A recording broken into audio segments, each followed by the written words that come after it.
be confident when we stand before God. Okay? What's in the heart of God? First of all, if we're going to talk about worship, let's try to define what is worship. Okay? Worship is properly defined as a homage to God. Okay? Ano daw yung worship? Worship is homage to God. The problem is, ano ba yung homage? Ano ibig sabihin ng homage na yon? Una, titignan po natin sa Genesis chapter 22, verse 4 to 5. That's the very first time that the word worship occurs in the Bible. Okay? That the word worship, at least in the English Bible, appears in the Bible. Genesis chapter 22, verse 4 to 5.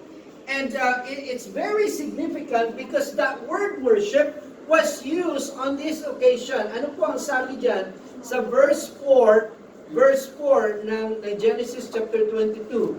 On the third day of their journey, praise the Lord. Welcome po. On the third day of their journey, Abraham looked up and saw the place in the distance. Stay here with the donkey, Abraham told the servants. The boy and I will travel a little far further. We will worship there and we will come right back. That's the first time that you find, if you're reading from Genesis chapter 1, the whole Bible, that's the first time you find the word worship. Okay? It does not mean that the people before Abraham did not worship God. Of course, they worship God.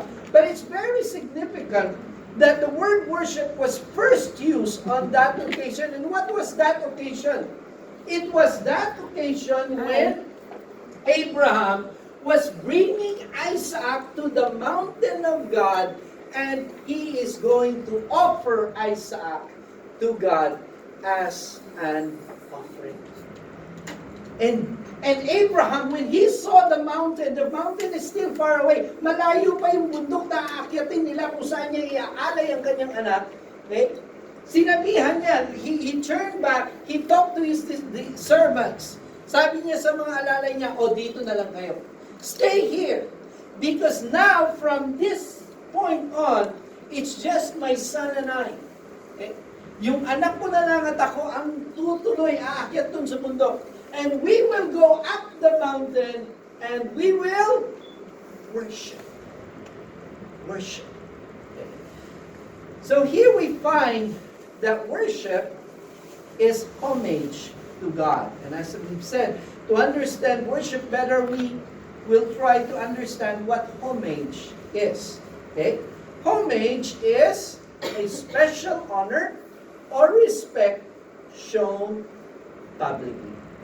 Ibig po sabihin ng homage ay pagpaparangal o pagpapakita ng respeto. Okay? To show respect, but hindi lamang pagpapakita ng respeto, to show it publicly. It's a public thing. Worship is something public. Now, you could do worship underground, as I have all so many times shared with you that there are people, Christian believers in other countries where they have to worship underground, meaning they patago sila nag-worship. But still, it's worship because it's public. As in, there are other people who could see them worshiping. Okay? Meron pong nakakatistigo na sila ay sumasamba. So it's still public, although it has to be clandestine, sabi nga, or underground, dahil sa persecuted yung church na yun. Okay? So, worship is always a public matter. Okay? You cannot say, I am a private worshiper. Okay? If you're a worshiper, people will know, people will see, people can testify, yes, I know that person worships. It's a public act. And by the way, if you go back to to what we were talking about Abraham, one could actually say that with Abraham began worship. He was the first worshiper, okay? A very public worshiper. Pero sa ating mga Pilipino, okay, to put things in our context, worship or homage is related more to home. The Pope. The home. Yes. No, not the Pope, but to the home. Okay? Sino sa inyo rito ang nangungulila sa Pilipinas?